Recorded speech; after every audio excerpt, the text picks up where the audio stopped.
Welcome, Rusty. I am so glad to have you here. A longtime friend, colleague, and Enneagram extraordinaire individual, world traveled.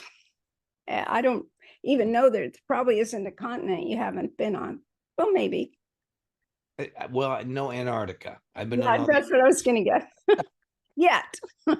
Not yeah. We'll go teach the Enneagram to the penguins. That'll be Yeah. good. So let's see. We met at the Stanford conference, right? So that was 1994. Mhm. I was in the certification work that was in 1995 and certified in 1995. So we got to know each other better in their future conferences and events. And you guys were teaching out here. I went over every time you were here. But I just want to share a little bit about your experience with my list and anyone that will see this on YouTube. So, Mhm. what was your background before the Enneagram? What were you interested in? Well, kind of typical of a 5-4 combination. Grew up kind of interested in science on in one hand and creativity, art stuff on the other. And I unfortunately or unfortunately could do both. I was good at science and Oh, math and all of that. And on the other hand, I was musical and I learned in grade school that I could act. And there was a lot of temptation to lean that way because frankly, when you were creative and doing something like that, people liked me. And when I was just doing science and everything, I tended to get beat up by boys. So that's no good. So I had some motivation to learn that creative side, and for a while it won out, but I've never really given up the interest in the scientific element of things. I just think that they handle different parts of life, don't they? yeah, they do. They really do. Yeah. I like research. My first qualitative research was as a senior in high school on the topic of empathy, but I had a very progressive Berkeley teacher straight out of the period of the upheaval and what was going on at the university level. So they added social problems and psychology. So instead of economics, my senior year, I took that. And if you think about it, that forever changed my life because then I did little mini research Huh. topics wherever I was, whatever my career was at the time. So Yeah, yeah. that makes sense in terms of your trajectory. Yeah, I mean, originally, when I went to university, I was still playing music. I was playing music to pay my way, and I was originally going to the University of Connecticut. And at the time, I thought I was going to be a doctor. So Oh wow. Yeah, that's science. all the science, all the biology and chemistry and organic chemistry and physics, all that stuff.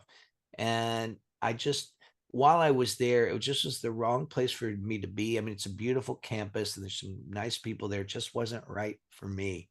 I got very depressed and I went out and started playing music more professionally again and thinking about where I did want to complete school. And I ended up going to Columbia University. And there I started off on a similar foot, took a lot of English courses and did well in those.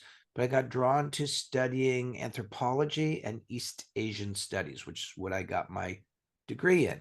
Japanese Buddhism was my focus. Wow. Yeah, I don't think I realized that or remembered that. I loved cultural anthropology. I had an extraordinary professor, and that's influenced a lot of what we're doing here too, don't you think? Yeah, it came in handy. I mean, I didn't know what I was going to do with it, but in little Buddhist studies, and people are looking at me like you're going to that school and you're studying Buddhism. I came to the understanding that, Especially in the 70s. Yeah. oh yeah, when people are looking at Got it. employment, that they just want to know that you're competent, that you can write, that you could type in those days. This was before everybody had a computer, and that you could manage yourself. And if you did well in a good school, you're going to get a chance. But in any case, that's what I did, and I had interesting professors, and from some were Japanese Buddhism, and some were Tibetan Buddhism, and some were just Japanese history. And I learned about all of Asian history, learned about China and Korea and so forth too. but it was, yeah, it was a good education. I didn't know what, if anything, I was going to do with it. And I graduated. I had a series of jobs after that, kind of admin jobs, one in a Korean company where the degree came in handy. Yeah. Several working for, authors or people here in New York City. But somewhere around 1988, I bought this new book called Personality Types. It was beginning of 1988 or maybe end of 1987, somewhere right around there. I had graduated from Columbia recently.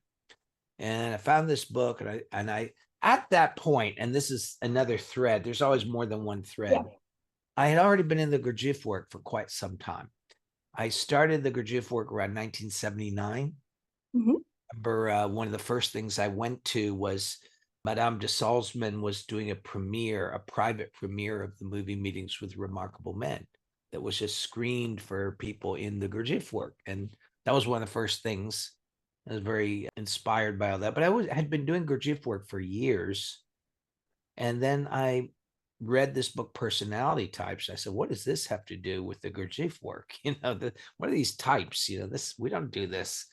Yeah. And but I read the book, found it fascinating. It was interesting. I saw, Recognize the symbol when you saw it. oh, of course, it was right there in the front. And I'm thinking, what are these people doing with the Enneagram? Yeah. What's this? Gurdjieffians still think that when they Oh, encounter yeah, they do. the Enneagram of typology. But I went after a few months.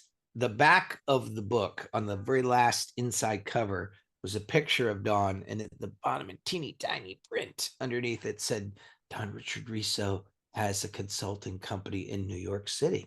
I said, well, I live in New York City. Wonder if I can find him.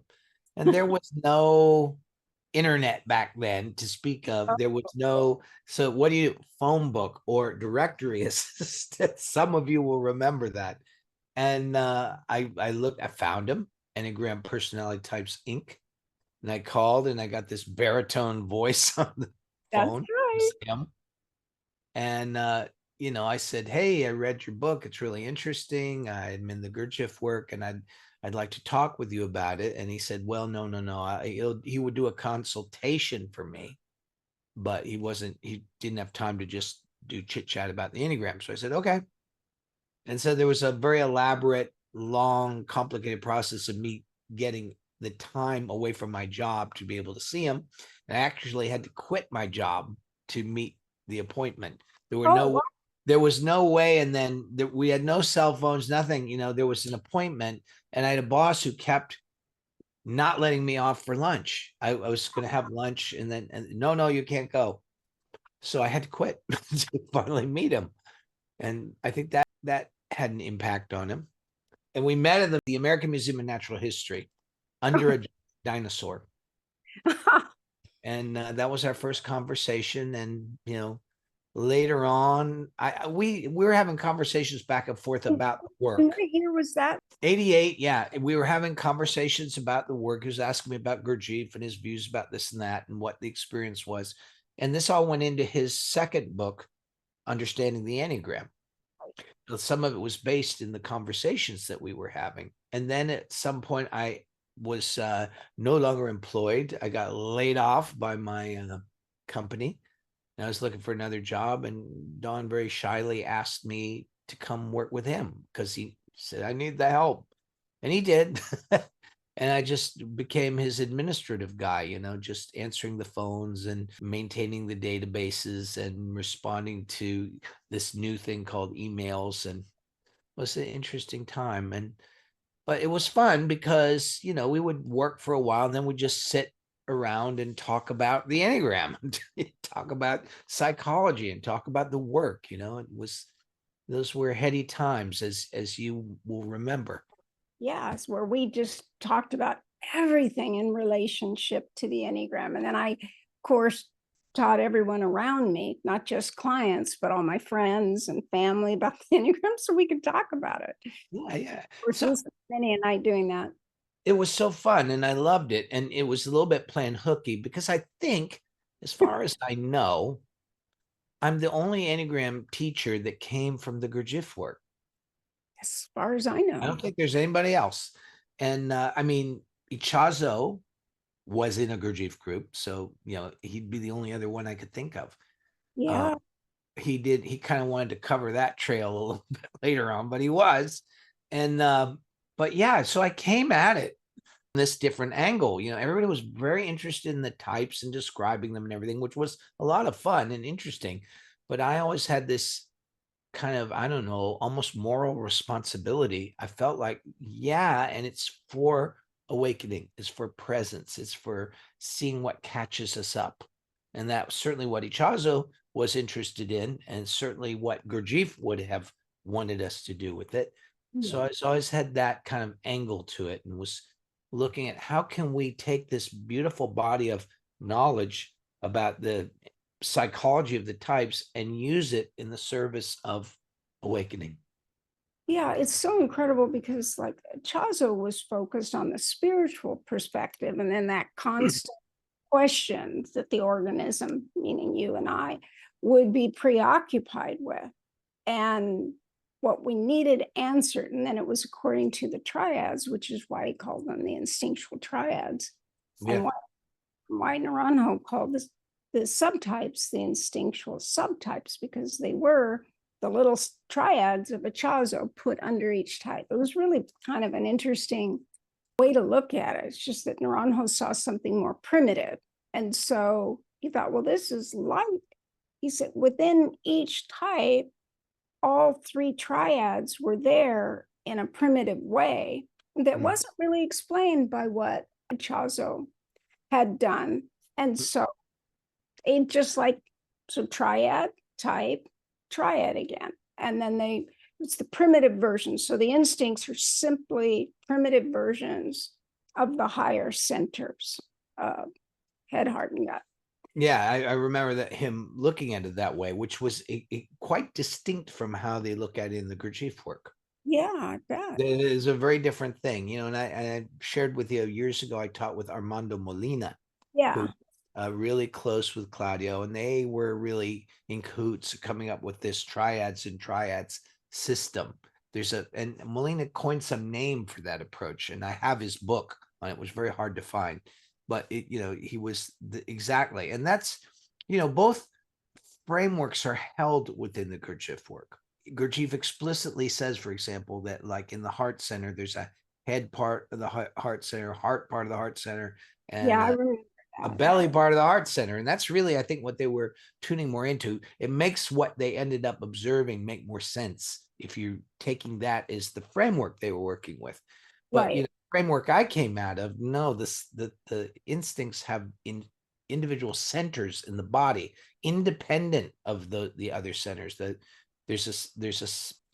instinctive center, which is corresponds to the first chakra, the sexual center, not the one-on-one center, but the sexual center is correspond just where you think it would be. And then there's the moving center, as Gurdjieff called it, is the social. It's in the solar plexus. And so it was in the Gurdjieff work, it was really about how you balance those three. It's like a triad supporting the vertical triad. You have this triad of these basic life force energy needs that are down in the, as I said, all below the diaphragm. And then you had how that interacts with your heart center, your head center, and the whole thing. But I also just that those instincts represented ingredients necessary for the development of the soul. So those were elements that I kind of wanted to bring in from the Gurdjieff work. And I think such as much as people think there's some kind of confusion about all of this, I think it really comes down to these slightly different perspectives on how you hold the whole schema. And both have their virtue, both have their uses. But it's good to know which one you're working with and what it does. Yes. And it's only confusing if people think they have to learn something extreme. And in a way you do, because then there are 27 variables, as with tritype. But if you know the system, like the core fear of the type with the core fear of the instinct, you get that predictable behavior. And the same thing with you combine three types, and some qualities are amplified and some are minimized. And so it creates these characters or the way they can be seen or recognized. But I Yes. was the language that was universal. Because even working with twins, you'd think they'd have the same language, but they identify more with the language of their type. Yeah. And my brothers grew up in a 8-4 household, just like I did. And they do have some of the terms, but they can't use it like the way I did. My dad used to say, I have 3 sons, but it's my daughter who gets the message. No, Dad, it's just that your daughter is the same type that you are. He and I are both in TPs, but he was the 873 and I was the 874. Yeah. Anyhow, so that's why I got him, and the idea of how we should always protect each other and no one can say anything negative about it. Yeah. So I was much more the person that would defend my brothers than they were defending me. It's often how it works as we learn. Everybody's got their valence, let's Yes, say. exactly. So And then, and as everybody learns, when you first learn the Enneagram, it's kind of shocking that other people don't see what seems very obvious to us or what seems important to us. Like, don't you guys get it? No, they don't exactly. But if you are a good communicator, you might help them see it that way. so if we look at you and Don meeting and 1988, and then you ended up working with him, when did you start teaching with him? The first time I ever taught with him was in spring of 1991. I don't remember exactly what month it was. It was like March or April. It was like this time of year. And what I remember is that Don had done exactly one training. And to quote him, he said, I almost died. Yeah, he used to always You heard say him say that, right? He Oh, was yeah. stressed out by it. Don, whatever else you could say about him, social was his blind spot. And Yeah. having to be exposed in a certain sense to people was always a scary thing for him. He always did better in real life than he did in his head. You would get Yeah. this anxiety about people, and then he'd go and have a blast. He'd always have fun, but he always had to go through that fear first. So he had a real tough time trying to do his first training by himself. So at that point, I had been working with him as an assistant, and he said, would you come and help me out on the training and do assistant stuff? And I wasn't there as a full teacher, but he did the whole thing, but he said, now Russ is going to tell us a little bit about the Gurdjieff work. And I'd sort of put a little bit of that spin on whatever he was saying. And he just, I was sitting in the circle with the group, not up there with him.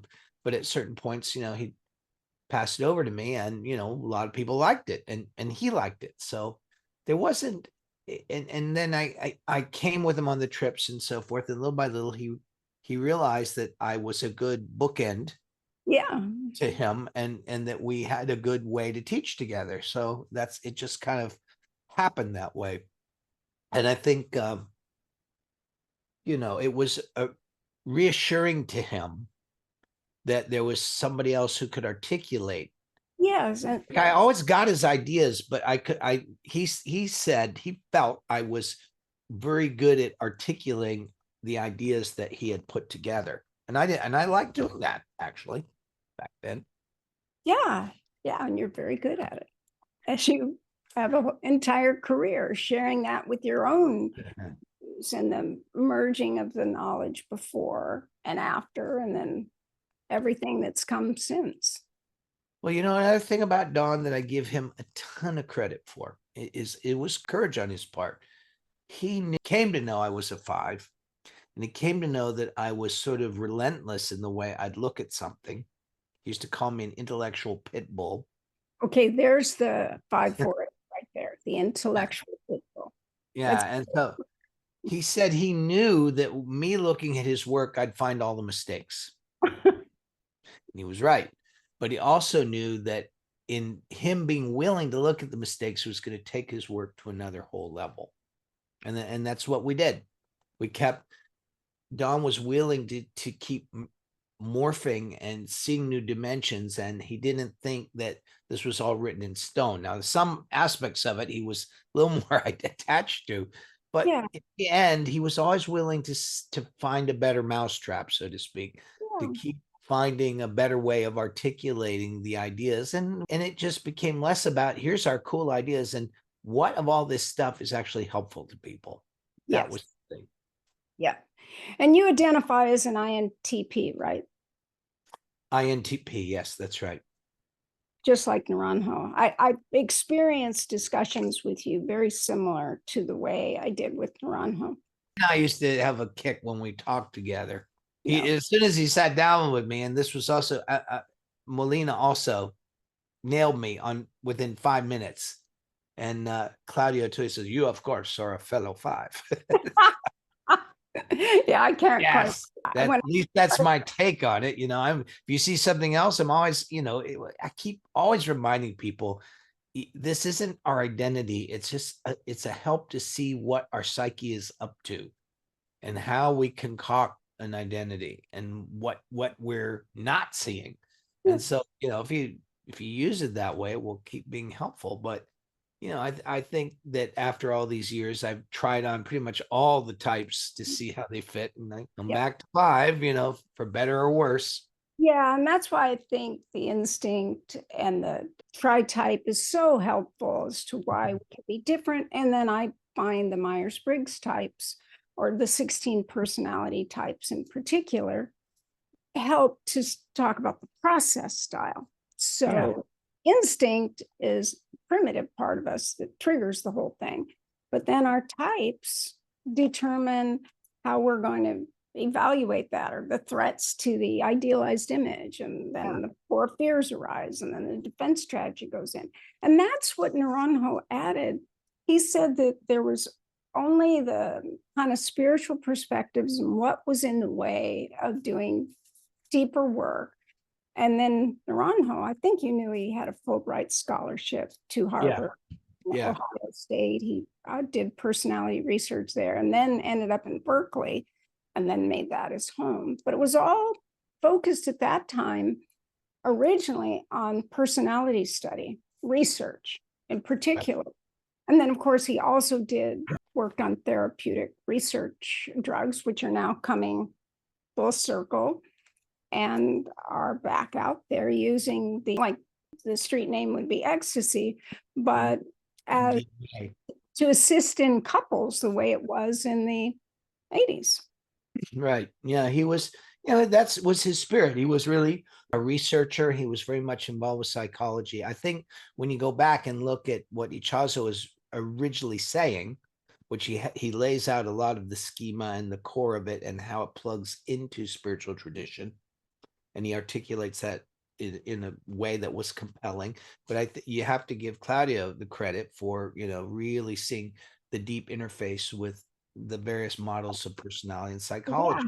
Yeah, he was the first to do that. I will say Don did a lot of that too, and Don intentionally did not read Naranjo because Don was a 4 and he didn't want to be influenced by other people. But he did a lot of thinking about how it fit with various psychoanalytic and views, and so by the time I came along, was looking, those ideas were cooking. And of course, my other big mentor, A.H. Almas, was doing incredible work of looking at the relationship between the traditional views of consciousness and being and spiritual development and depth psychology, and not doing it in a kind of dilettantish way. He was really going into this. And, and I think that's, I have to hand it to all those peers and mentors, is that, that's one of the strengths of the Enneagram. Don and I used to always say that, psychology alone and spirituality alone, they're missing something. You need both. You need to be together. Right. And the Enneagram is a beautiful way that they can come together in a way that makes sense. Well, with all the typologies I've studied, and there are many, many of them, whether it's micro expressions or body language or gestures or images or visual archetype, faciology, you name it, I've studied it. But Enneagram was the one. You've been very thorough. I've been very thorough. I started like at 7 when I first that Dell book. Remember the little Dell books that were at Yes. the register, and then they're pocket books, but they were actually called purse. Yeah. Mm-hmm. And they became pocket books. But yeah, there was one Chinese faciology. My dad said we had to do Phrenology, lumps on the head. There's so many systems. Yeah, critical thinking. And so I said, well, I want that book. And he went along with it, but I had to be able to explain it and the pros and cons and how it would affect humanity. So my dad was of that. So I did, Superman as well as faciology, but I never stopped. And being a child of the 60s, and then you a little after in the 70s in high school, it was the trend to go into those things for sure. But, I do remember Don sharing about his 3x5 cards that he'd sit at the library and imagine what the types would do and all the different scenarios. He identified with the 469 Tritype, and I think he was right, because that's, just what you mentioned, needing the courage, but being very intellectual and wanting to do it your own way, and all his journals. That's just exactly. Yeah. Yes. And really wanting a lot of kind of holding and peace in his life. Yes. The 9 part of him was very pronounced. Yeah. And he liked to just groove, when he could. Yeah. When his emotions weren't driving him crazy in that 4-way, he just wanted to be, he knew what that was. And when he was chilled out, that's when he'd say to you and David and I, you sure I'm not a 9 or a 6? And we go, well, no, I was that out, but a 4, but who's that 9 was pronounced, and it was very self-pres. Yes. Which is not like the stormy side of the 4, like the sexual 4 is not like that.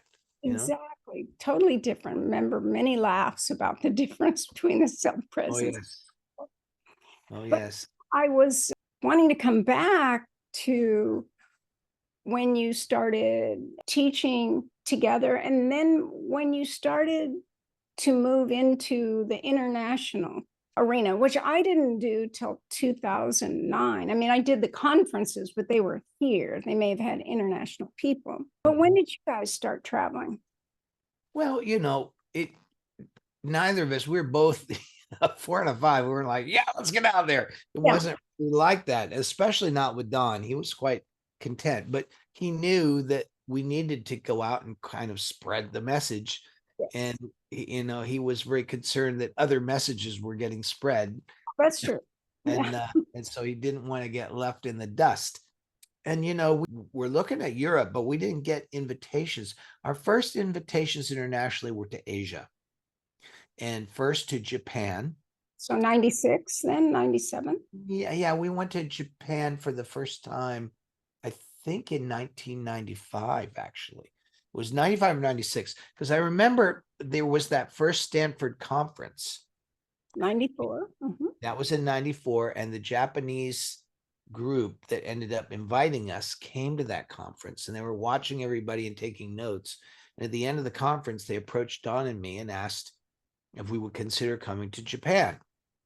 And we looked at each other, said, yeah, it'd be interesting. And I thought, sheesh, I even studied Japanese in school. I finally get to use it. And, in the way that Japanese culture works, they wanted to get to know us before they had us come over. So they came to New York a couple of times, and they had another person who came and taught with us and sort of make sure we were good guys, and then they said, come on over. And I think 1995, we did our first trip and did some presentations, workshops, and things. And then it started to percolate around. The Koreans started getting into it, and the Chinese, and we went to Hong Kong, and I've always had a affinity and a connection with my students in Asia. And so that was a thing. And in Europe took longer. I think we first went into Europe. We went to the UK pretty early, in Ireland. Those were first places. We went later on to Italy. We did a training in Greece. We did a lot of workshops in Spain. The one country, and Denmark, In Denmark. the Fleming had us come to Denmark. The one that we never went to, weirdly, was Germany. And I always found that bizarre because, our approach would work in Germany, and there's a lot of Enneagram students, but it just, for bizarre reasons, we never taught there. Taught in Russia, all around the world, South Africa, and these days we're doing it in Egypt, in the Middle East. But it started in Asia. That was Australia. the first. It was mid-90s. Yeah, we went to Australia pretty early on, and it was. And now there's a few people like you traveled a lot, but there's Ginger travels a lot, and Mario, and some of these people just hit the road. Aranio and B travel a lot, but there's I think these days there's a little less of that because people are quite happy to sit in their living room and do it on Zoom. Yeah. It's a little easier on us. It is. It is. But what we miss? I think that in those intensives, we had breakfast, lunch, and dinner with people. We hung out. And it ended up being like 12-hour days because starting with breakfast. And then to do that for 5 days straight was very, very bonding. And we had the conversations, which it's not quite the same. You can get so much on Zoom. I teach on Zoom. It's not an issue, but I just know that the transformational aspect is more rapid in person. Yeah, I think that's true. And I think that, you can do a lot on Zoom, as you said. The information, if you're really connected with yourself, there's a certain transmission that comes across even through an electronic medium. And if people actually do the exercises and the breakouts instead of going to, file their nails or something, yeah.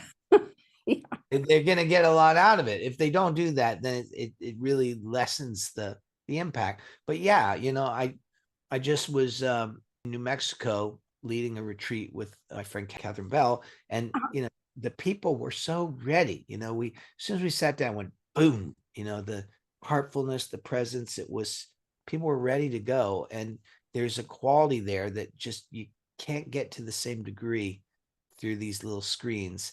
Although they're a blessing. I mean, thank God we have them. Thank God we have them during COVID. When there weren't a lot of options. Yes.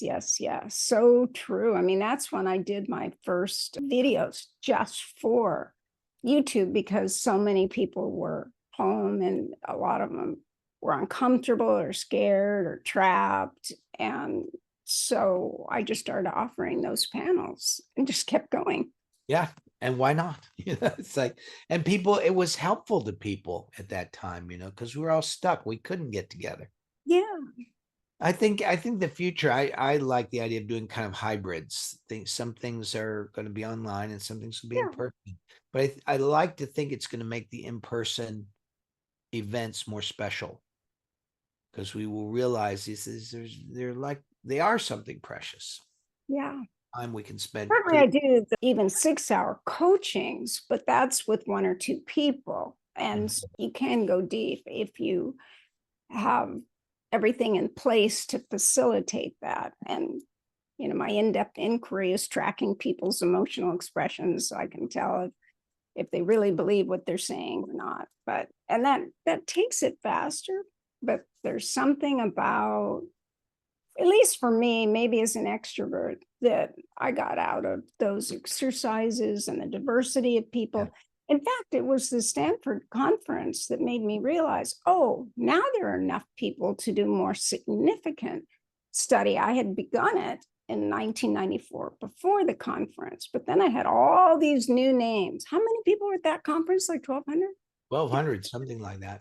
Yeah. So, and a lot of them were with my research on the Enneastyle questionnaire. So it was meaningful to people from different schools. As what they knew, didn't know, how they taught the types. Remember in 1996, when David Daniels and myself, because I was on the committee, and he asked, what do you think we need? He wanted a universal language for the types. And I said, well, let's just find out who knows what. There I go, ENTP, qualitative. thinking to see how we're different.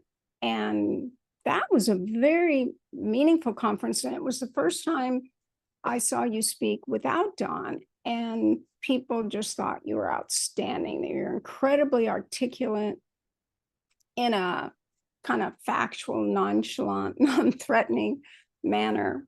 But do you remember that experience when you Oh were on? yeah, I do. I remember it being very contentious too, and there were Yeah. Oh, yes, there was a that. lot of really weird vibes. But you know, that's the conference through which I became friends with Tom Condon. I met Tom in the Stanford conference, which was not an IEA conference. That was something that David Daniels and Helen Palmer put on. Yes. Yeah. But it led to Don wanted to do he wanted to have ongoing organization, but he handed it over to the community to do the IEA, and that was the beginning of it. But that first conference, yeah, I sure do remember it, and I remember But I Tom don't. approaching me afterwards and saying that was good. It was trying to, sometimes there was a lot of insults being flung around and people Oh, being that's true. I generous. always forget that. But yes, some things. I mean, it was worth forgetting. It was honestly, I'll tell you, at the end of that particular conference, I was about 9/10 of the way out the door and ready to quit. I said, I came out of the Gurdjieff work and I came out of real spiritual schools to listen to this kind of backbiting insanity and nonsense. None of these people are working on themselves. I don't want to play with this crew. Yeah. And Tom and a couple other people really said, stay and stick with it, and the field will grow up. And they were right. That's what happened. Because we needed the cross trainings too that the conferences could provide. So instead of the enmity by the different schools of thought, which happens in every field, Yes. kind of broke down to the point where it was the third. Yeah, you guys aren't devils. How about that? Yeah. You're kind of cute. I like you. Oh my God, what am I going to do now? Well, But now, it was just also, there wasn't, the thing about those conferences was they began weaving a community. There really yes, wasn't a community prior to that. There were just these little, so yeah, teachers and their students and schools with their students, and everybody was kind of siloed and with a lot of suspicion and ego stuff. But as people started to find out, I think the weaving of community was a process of healing the field and raising it to a place where we could be receptive to a deeper understanding of what the Enneagram is. Actually, it was an important component in my experience. yes. And then thus you revised personality types and joined with Don in that book. And then you created Wisdom of the Enneagram. And that came out in 1999. That's right. Yeah, we've been working on it since like 94, but it came out in 99. And see, Yeah. now there's where Don had courage too, because remember, he was really uncertain about the subtypes. And you and I were just talking about it. And I was sharing, We were telling him, no, Don, it's not just wings. you got There's to do something it. here. You got to do it. And And did. And I think it changed course at a broader level since that book by far and away was the most thorough and beautifully laid out and writing. And you could just see the cross-pollination of you and Don and his kind of a lot of his writing style, but your facts and perspectives all woven together. And then we all participated in that too, didn't we? We wrote something according to our Enneagram type, and then you integrated those it. quotes were awesome, and with some of the secret people that were the source of those quotes. But that was a big part of the book. And I think with wisdom, we just said, okay, so now here's these 9 types. So what? How is this going to help me? And that was really our aim with that book, was to sort of, again, to remarry the Enneagram typology with the concept of inner work and self-observation, and to really put that in a book. And that took time, but I think it helped people see why the Enneagram was important, and that it wasn't like these other typologies. Yeah. DISC doesn't teach you inner work, But And, this, and not to knock disc, it has its own place, its own function, but this is something else. I mean, DISC is well thought of because of the large number of participants, but Yeah. since they were self-typed to a degree, you'd still need someone coming in and verifying it. They might or might not be Categories correct. missing and categories that are missing. Yes, that's First right. time. Things drop out when your typology is usually warped in the direction of your own biases. Yes, yes.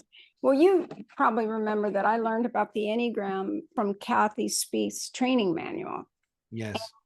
So I had what she got from Naranjo. And so a lot of and she grew up in the work. Now I never met her. I met her very briefly at the 1994 conference, but I never studied directly with her. But it was so noteworthy to me what was known and unknown, and the confusion with the names, because Naranjo took Ichazo's names and changed them to protect Ichazo's copyright and made Yeah. it so that the instinctual triads were called the centers of intelligence. Mhm. And the proto-analysis was called the Enneagram. So if anyone learned the Enneagram, it's because they're influenced by Naranjo, because he used to fill in all those typologies with everyone's work and build these buckets. He said it was buckets of types. Yes. And Yeah. He also, he did a lot with psychology, but he was drawing on the body of Gurdjieff knowledge. He was going to these and probably talking to Kathy Spieth. The centers is a term that Gurdjieff used. So he went back to those terms. Yeah.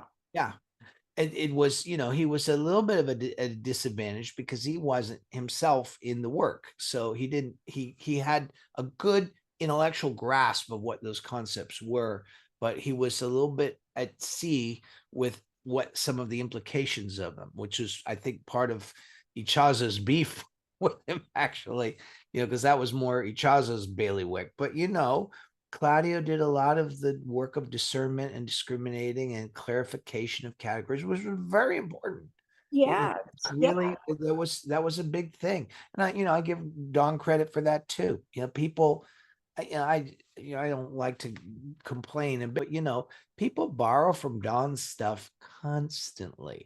Constantly. Never say that it's from him or where it came from or anything. And if you look at those early pioneers, and you and me too, just that there with the Enneagram field as we know it would not exist. It wasn't like, there weren't Sufis going around going, "Yes, my child, you are an 8." Nobody was doing that. No, in fact, the simply danced to the symbol. They were not influential in the Enneagram of personality at all. No. And even within the Gurdjieff work, when I was first learning all this, the Gurdjieffians were generally very hostile to it. Not only just the more popular books, they didn't really like Naranjo, they didn't really like Ichazo. They thought all of this was heresy and kind of distorting and not understanding the real function of the Enneagram and blah blah blah. They were really not happy with it. But I think very patiently, myself and Almas and other people who work with it have just tried to show how it is an intelligent and useful tool for inner work and can help people with the kind of practices that we do in the Gurdjieff work. So little by little, I think more Gurdjieffians are noticing this isn't just nuts. There is something relevant to try to do what we call the work in the Gurdjieff work. Yeah. I think Almas also, and the diamond approach added another really important element of it, the whole process of inquiry and how do you relate to these structures when you find them? What do you do about them, if anything? Yeah, that my inquiry process began when I was that kind of regional manager and then special events coordinator and, kind of the person that went in and handled the problems. But it was based on really how do you interview someone quickly and as fast as you can and place the right person in the right job so I wouldn't have to come back and Yes. travel again, because I hated being away from my son at the time. And because I just had Brandon at that time, I didn't have Spence yet. But yeah, so and their inquiry process is very similar. I mean, Yeah. I have other things added in because I just took everything I'd ever learned. Well, I think, nobody exactly invents this stuff. Well, no, you come. It's more like we discover it and clarify it, and we're able to help other people. I used to say it's more like you're out in a night sky and you're trying to see, Orion or Yeah. Cassiopeia or something, and you don't know quite where to look. And somebody just said, right over there. You see, okay, and see that bright, go a little bit above, a little bit to the right. Oh yeah, there it is. I see that. And it's like that. We're looking at things. All these are maps that just illuminate and point to things in human experience, in human consciousness. And so there's not an infinite number of ways to do that. There's certain ways that are work and certain things that are a little more counterproductive, but you're going to find parallels, whether you're looking at Tibetan Buddhism or Sufism or Gurdjieff work or Christian mysticism or Kabbalah. They're all going to be they all have their specialties, but they're all going to be bringing us back to a direct encounter with what we are beyond all our ideas of ourselves. And that's what the Enneagram is for in a nutshell. Yeah. What am I beyond all my well-worn concepts? Well, when I think of each country or culture, sometimes it was just a culture. Like I taught at this subtypes to this 10-year reunion for a Protestant church in Fort Wayne, Indiana. And when I gave them the Enneagram style questionnaire and they had to choose the 5 words that they related to that were true for them most of their life, most of the time, and not who they could be, should be, want to be, or become, every single one of the 80 some odd people came back with a word like neat, tidy, proper. I go, they can't all have one in the tri-type. And so then they said, oh, well, we're a German culture. So originally, so even though it's in Indiana, it was settled by the Germans. And those are German values, what's proper, what you should or shouldn't do. And to me, they're a 613 culture. So it totally make efficiency, like German efficiency is well known. But so I had to tell everybody, okay, add another word that doesn't have to do with neat, tidy, or proper. And the same thing when teaching in Denmark. Yeah. The way they viewed justice was more like the issue of 6, not 8. And it's just, I was teasing them, but you guys are the Vikings. And they go, no, we're the ones that were too afraid to leave. And we didn't go on the boats.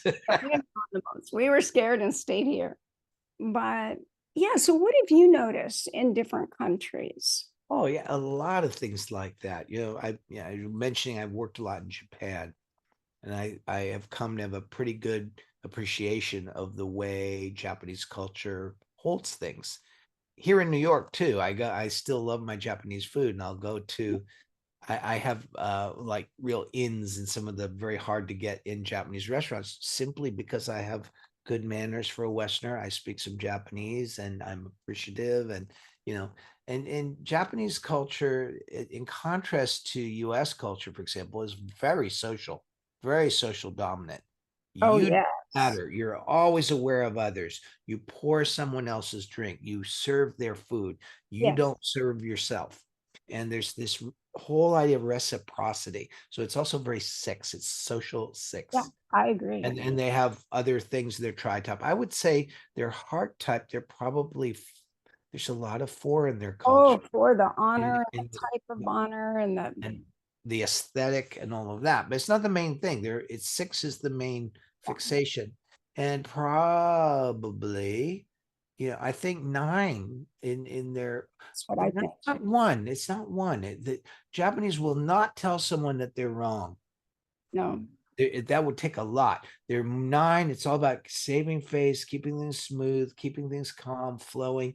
But if like with 9s, when Japanese get triggered beyond what they consider reasonable, whoa, look out. And bad manners is a big one.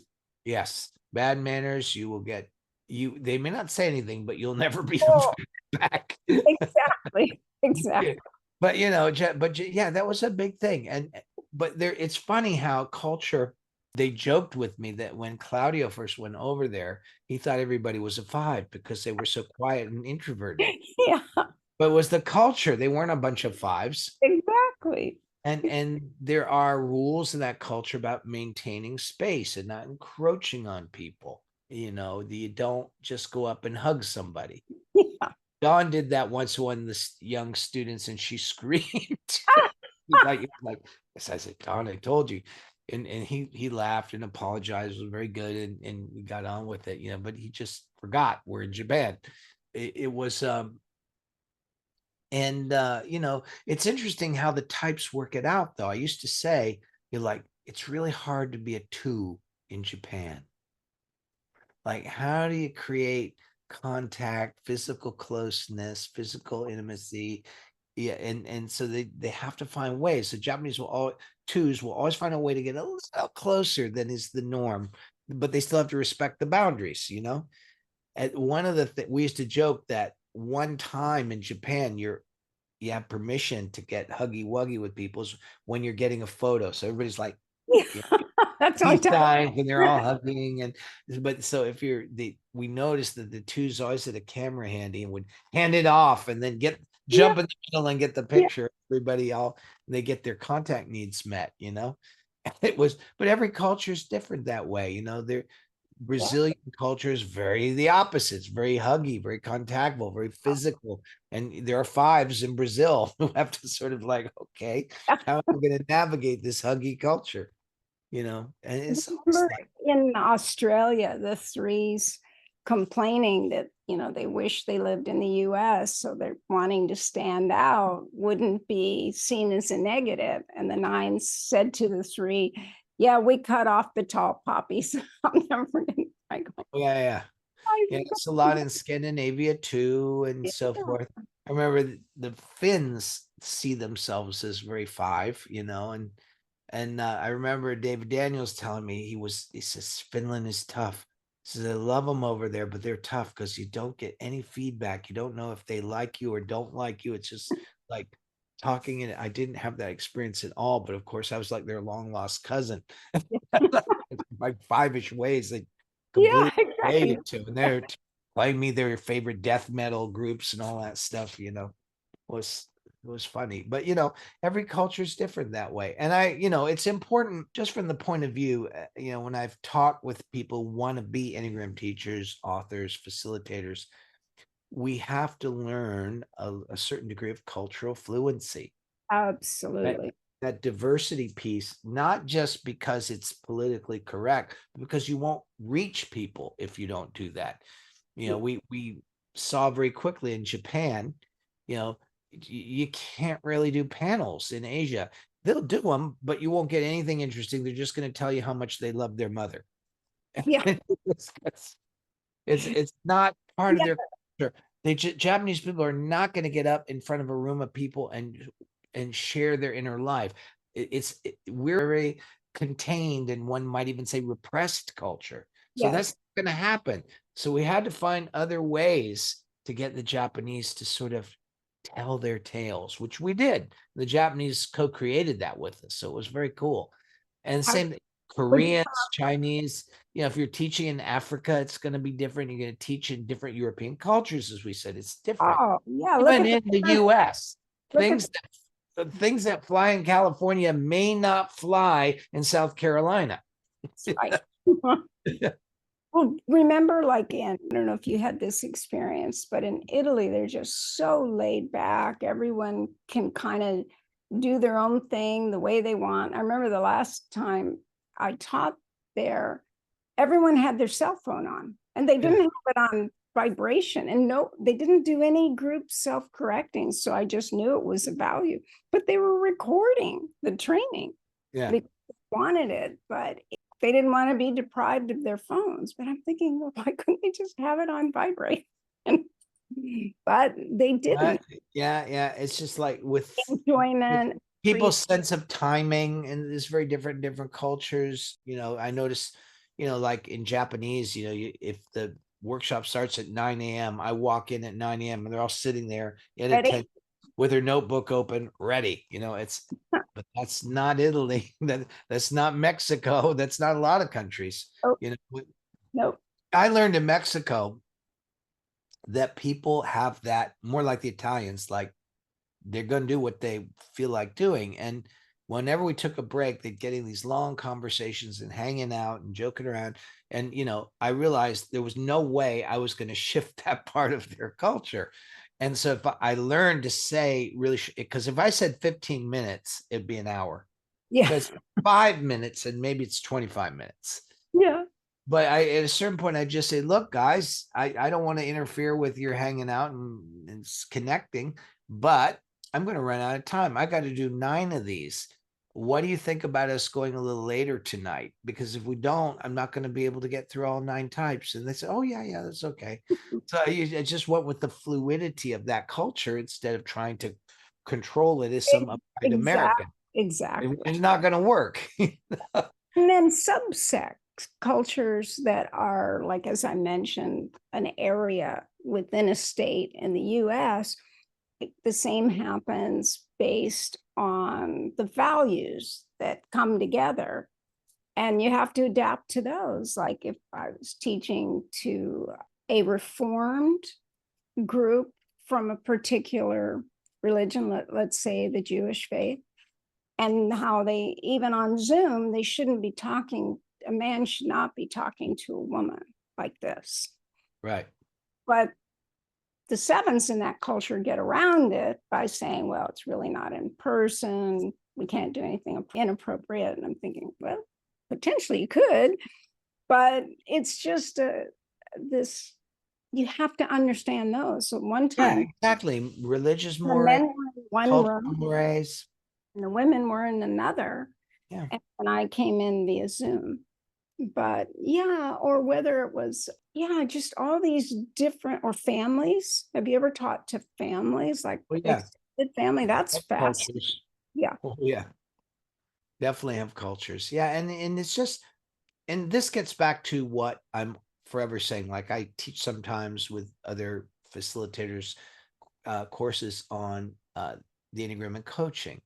And, I do this with my friend James Flaherty, his New Ventures West founder and so forth. But one thing that we always emphasize, okay, I said, you want us to tell you if you're with a 2, do this. If you're a 3, do this. If you're a 4, do this. That's a robots teaching robots, and it will accomplish precisely nothing. Because you know why? Because you haven't changed. You are assuming you're kind of an objective place. That's a bad assumption. Yeah. How do I, as the coach, as the facilitator, as the Enneagram teacher, hold what's there cooking for my client or for my group and be out of my own box enough to do something other than the very limited bag of tricks of my type? Sometimes my type's tricks are perfect. They will do, but sometimes they're absolutely wrong, just like my cultural assumptions and inclinations. So much I think of the Enneagram in terms of helping us be leaders is helping us first see the filters we inevitably bring and get out of our box to sort of meet the people that we're there to help. And that, once people get the hang of that, they see A, that's effective, B, it gives them a way into how they can keep developing their capacities, and C, it just makes sense. Once you consider it, but this assumption that somehow we're going to be objective enough to just manipulate where other people are coming from is so unrealistic, because real time, there's expression, there's tone, there's attitude. Like email doesn't do it, text doesn't. People project all over it, and they can be upset, and then they read it again. They go, oh, well, I guess it didn't really say that. But in the moment, they might I thought it was heading a certain place. But do you know, like, I've also taught in businesses. Actually, I started there teaching in businesses before I learned the Enneagram. But when I learned the Enneagram, of course, I used it. And it was noteworthy to just understand how people felt resentful, they were obligated to attend in some companies. And then getting around that, I said, if you just understand personality diversity, if you walk away realizing there are different views of reality and they're all valid, then people would think, oh, okay, I'm not going to have to do this. But other companies like the Federal Reserve, where I had many, many contracts over like 13 years, it was interesting to look at people that were in infrastructure, the managers of the people repairing the buildings and remodeling it versus team 5. Janet Yellen was in my group when I talked to team 5 in 2003. Each member of team 5 brought 2 people. So it was really intense. But I remember thinking, why would they ever want to do it? Well, it was certainly this contact at the Federal Reserve, but who was a very dynamic one. She came to your training, but she brought me in and then liked it. And then she built a whole program around it. So ended up teaching in all the divisions. And that's pretty meaningful to understand. It's the same everywhere in the world. Now, we need these cultural details. They're so important. And we need to know that different nuances, but basically a 4 is a 4 everywhere in the world. No matter where. Yeah, they might have a few disguises in certain cultures, but they're a 4. Yeah, that's why I'm always reminding people, about things like I said, it's an abusive tritype when you use it to hide what your primary fixation is. Oh, yeah. And it's an abuse of so-called counter type when you're trying to make it, you're the exception of everything that's screwball about your type. Well, then, darling, what's your issue? What are you going to work on? Yeah, what are you gonna I'm a 4 and I don't have any envy or sadness. I'm just a happy-go-lucky 4. What? Great. What are you working on? How are you going to get a grip? How are you going to get an angle on looking at your psyche if what you've set it up so that it won't disturb your narcissism? It's like, but that's very popular nowadays. And so I'm always saying the point you just made is just super important. Yeah, you can have these other influences. Yeah, there are some combinations of instinct and type that look a little different, but you know what? They're still that type. Yes. And you have to see the defense. You might be a little bit different 7. You might be a little more introverted, but you're still a 7. It's like that's usually what I'll do with people, especially if they're 6s and 9s that want to be 4s or very popular choice, actually. Yeah. And I'll say, well, in this 3-hour session, you haven't used the defense strategy of 4 at all. And they don't know defense strategies usually. And that was Naranjo modifying. Let alone micro expressions. Yeah, the defense mechanisms. But because the strategy is where he looked at each type and what would be the most common defense mechanism. And then he modified the mechanism. And that modification was to match the Enneagram. And so that's why his description was not like textbook defense mechanisms. Yeah, Yeah, the type is more. The other thing that we used to say, Don and I used to say, if using Don's levels of development that we worked on for so many years. But I said, if you're really that type, you should recognize yourself in most of the range. Maybe not every single one. But if I'd get people say, well, I'm a 4, but I've never been below level 3. Well, darling, you're not a 4 then. Yeah, then you're not a 4. I'm a 6, but I've never had that anxiety stuff. Well, then you're not a 6. You might handle your anxiety differently, but if you can't recognize some of the lower level stuff, again, there's nothing to work on. Yeah, I'm not anxious. I just worry. Oh, I'm not anxious. I just prepare.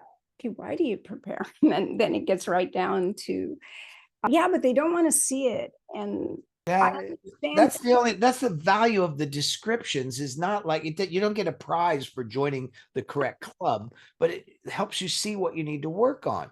Like when Don and I used to talk about the 5 tendency to hoard and have collections.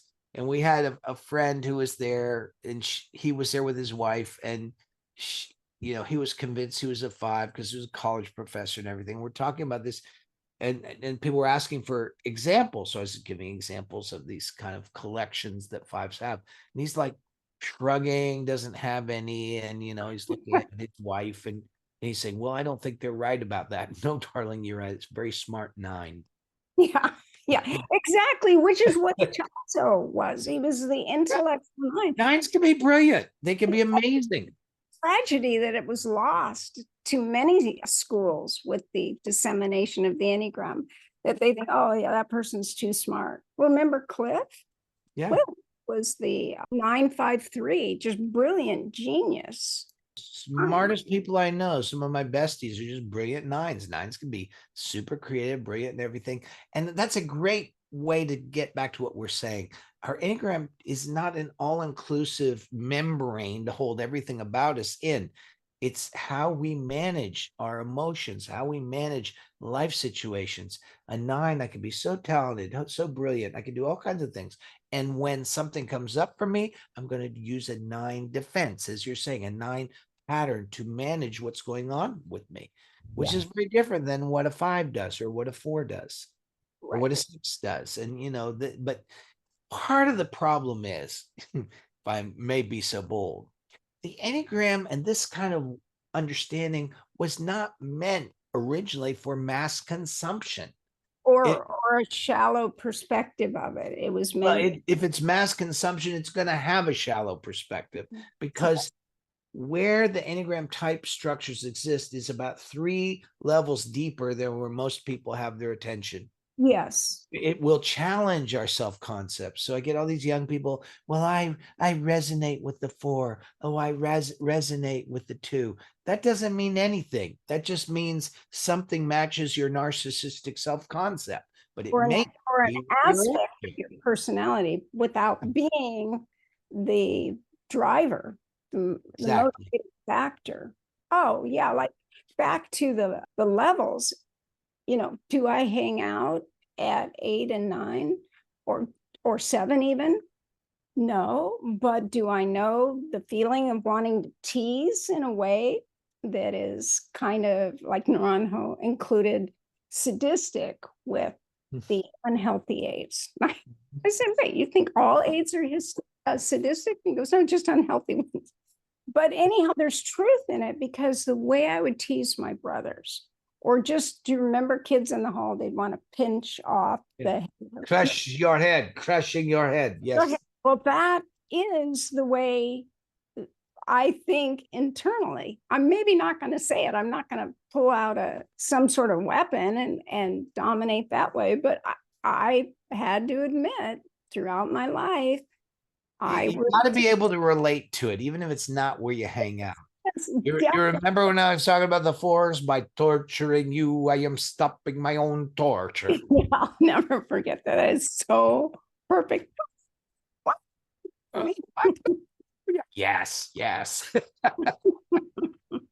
No, everybody, I mean, you have to be able to see that, you have to be able to see how, and even if that's, as you said, even though that might not be where you hang out, you can see there, but for the grace of God, I could totally like that. Yes. There's that way when you start eating popcorn when you're watching some movie of a character being a version of the unhealthy version of you. Yes. Don't want to look. No, because we do know that potential in us, whether it's conscious or unconscious would be up for debate. But the mere fact that someone's no, not that, is just a little too strong. Like, remember when you interviewed me a number of years ago, you said, okay, Katherine, what are you going to be working on a test to help the 6s and 9s more accurately type, so they don't have to go years before they find their type. Yeah. And then, of course, I had it programmed in so it alerts them with the special notice. And when I first did the test, I just had all the things I'd noticed in person. And then some people would come back with 25 messages, basically telling them they're not the type they thought they were. But then I thought, oh, one ought to be enough. Nope, people didn't pay attention to the 25 because there were too many. They didn't pay attention to the one. So I thought, okay, what is the rule of thumb? It's got to be 3 to 7, no more than 7. And so I did the 7, and then it's like, okay, people get it, that they're using patterns that only 6 and 9 use. And they use it differently, by the way, but they both change their minds when they're taking the test throughout the test. And then their words don't match their cards. It's just a wonderful way to see how the 9 identifies with multiple types. And And they do that. Yeah, will change. Like, oh, I've been asked that before. Well, I'm going to do the opposite. Sometimes I'm like this, and sometimes I'm like that. And don't try to trap me. Yeah. And well, you do want me at home or at work? Yeah, yeah. I'm the same at home and work. Well, I think when I'm working with 6s and 9s, there's this gorgeous balance that we need between helping them see those things they do that nobody else does. But I take extra time with those points to really say what's awesome about that point and how necessary and gorgeous and how not like the cliches. Yes, and you brought out a lot of 6 that was lost in the dissemination of the Enneagram. And it got better and better and better every time you taught, Rusty. And I felt the same way. I love my 6s. And that's why I didn't want them to have to wait so long or keep changing their types. No, and once anyone when what's powerful in them is mirrored with kindness, people kind of thaw. They come in from the cold. They say, okay, you got me. That sounds right. Okay, that can be me.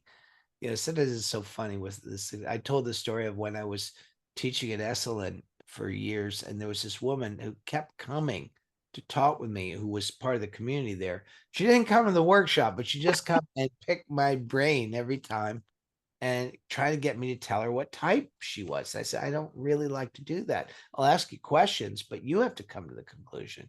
So she's going round and round and round with this and kept negating every time she come to a conclusion, she'd negate it. And that's a 6th thing. Yeah, because, well, I do that, but I don't do that, and it's like making it just, it's second guessing is what we used to call it, or doubting what you know is true. Yeah. And so she'd go round and round. And finally she just said, I can't stand this anymore. You're the expert. You're the teacher. You wrote the books. You probably have some idea. What type do you think I am? I'm not going to go crazy with it. Just tell me. And I said, okay, I suspect you're a 6. She goes, no, I'm not. It's so fast. Like, and when they take the test, I'm not even there. And they don't realize that I serve them 3 Enneagram cards for each type. And they have to stack those first before I ever start having them served the testing instrument further. So they choose their first choice card, their second choice, and their third. And the first choice cards go against other first choice. The other thing I think that helps with all that, and the way you're doing that with the cards is a good example. I just sort of make it clear to them, look, it's not your fault. You're not dumb or anything. You're just psychological setup makes it a little hard to land in a certain conclusion. And if you're 9, if you're 6, it doesn't make you a bad person or a dumb person. You'd be brilliant. But your part of your psychological defense is not quite wanting to land in a certain truth of where you are. Right. And 9s and 6s have different ways of doing that, but that's part of the way it works.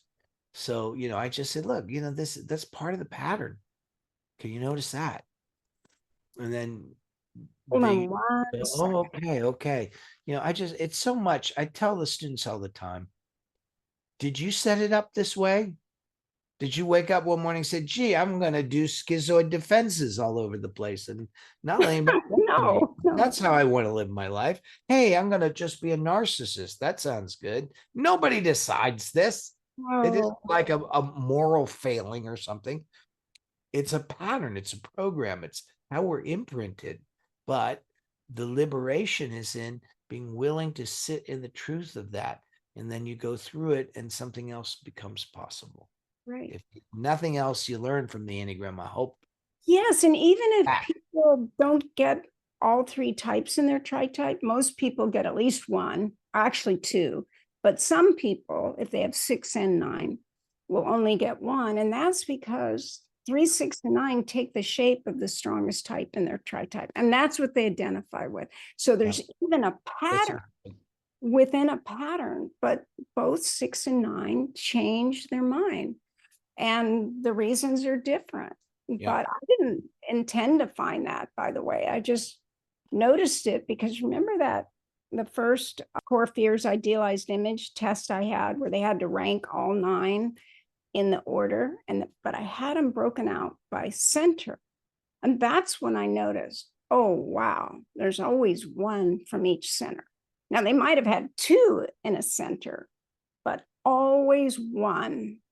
And rather than they were supposed to choose 3, and then we narrowed it down from there. So it's innate within us. But before we close, I just want to ask you what you feel, in addition to what we were just discussing, what is needed or was missed along the way, or what you're working on now and what's coming up for you. I think my current sort of stance is that it's really helpful to find your dominant pattern or patterns. It's very helpful, but don't confuse that with your identity. Absolutely. And so I'm more interested in finding ways to help people have use this knowledge to develop their life, to develop their talents or capacities. The book I'm working on now with Catherine Bell is a book on creativity. And it's not like saying, here's how an 8 creates, here's how a 9 creates. No, we're looking at what does 8-ness teach me about the creative process. For example, don't sit around on your hands, get up and engage in something. You have to do something. You can't just think about it. You have to take an action. And there's an intelligent impulse toward that you can find and identify.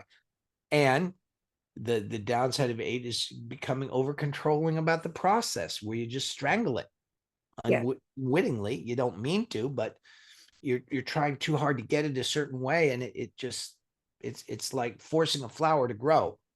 Doesn't work. So each point has some teachings about the creative process. So I'm sort of lift those out, and I'm thinking one that's going to be helpful to a lot of people who want to be creative, which is most people. Yes. 2, there's a lot of the people in this world who would really benefit from inner work, but if it smacks of anything religious, they don't want anything to do with it.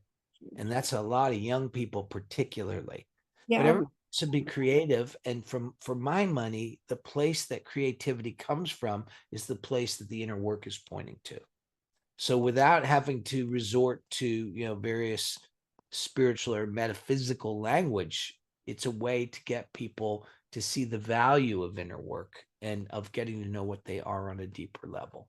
So that's what I'm doing now. Thank you, Rusty, so much. You're just a delight, a dear friend, and an extraordinary teacher. And thank you so much for being here. We could go on for hours. We can, and we have, and probably, God willing, we will again. Like the all-night marathons typing people.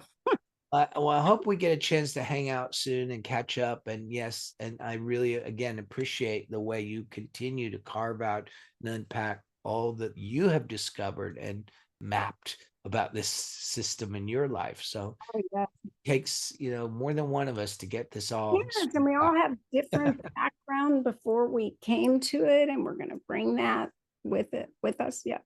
So thank you, dear heart. I appreciate it. Thank you, Katherine. Thank you for having me. Yes. Yeah.